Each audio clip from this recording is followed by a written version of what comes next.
নমস্কার, আমি রাজশ্রী। আমি আজ করিম স্যার। সেটা কেন আপনারও প্রশ্ন হতে পারে, সেটা জানার জন্য আমাকে ফলো করুন। খাবারের বিষয় এই ক্ষেত্রে দেখলাম বিরিয়ানি, এই ক্ষেত্রে দেখলাম কিন্তু ছবির জন্য হলো তোমার বেশ ভালো লাগায় টেস্টে একের পর এক কারিমসের হয়ে গেলেন চামচ দিয়ে, কি বলবো সেটাকে নিয়ে?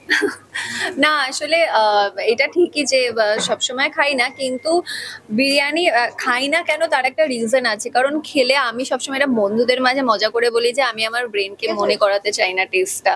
তো বেসিক্যালি বিরিয়ানির গন্ধটা বা ফুচকার দোকানের পাশ দিয়ে গেলে যে গন্ধটা না খেলে তখন আর নিজেকে রেজিস্ট করা মুশকিল। মানে বিরিয়ানির চামচটা এই অবধি নিয়ে শ্যুটটা করবো অ্যান্ড মুখে ঢোকাবো না, এইটা হয় না। মানে চামচটা মানে খেতেই হবে।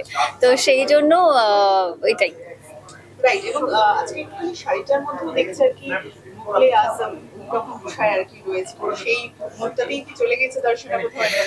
একদম, বিকজ সামনেই ছবি রিলিজ, যে ছবিটা একটা মানে আমাদের 1700 শতাব্দীর ছবি, যেটা আমাদের ডিরেক্টর বলেছেন। তো সেই জন্য ছবির প্রমোশনও সাথে সাথে চলছে, যাতে আমাকে দেখলেই মানুষের ওই পুরনো বাঙালিয়ানা ওইগুলো মনে পড়ে।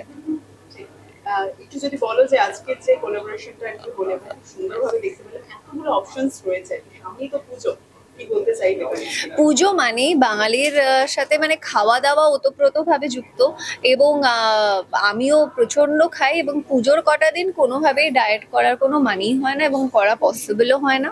তো সেগুলো সেই সময় বিরিয়ানি এগুলো খাবোই। আর আমার বর সৌরভ, ও ভীষণ বিরিয়ানি খেতে ভালোবাসে।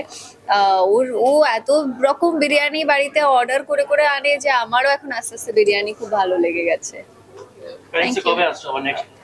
করিমসে আজকেই আমি এখান থেকে প্যাক করে নিয়ে যাব সৌরভের জন্য, এবং খুব তাড়াতাড়ি আমি আরো আসবো, পুজোর সময় আসবো। দর্শকদের জন্য বলবো শুভ শারদীয়ার প্রীতি ও শুভেচ্ছা প্রত্যেককে। সবাই পুজো খুব ভালো করে কাটান, খাওয়া দাওয়া করুন, আড্ডা মারুন, আর বাংলা সিনেমা রিলিজ করেছে অনেকগুলো, সিনেমাগুলো দেখুন। Thank you.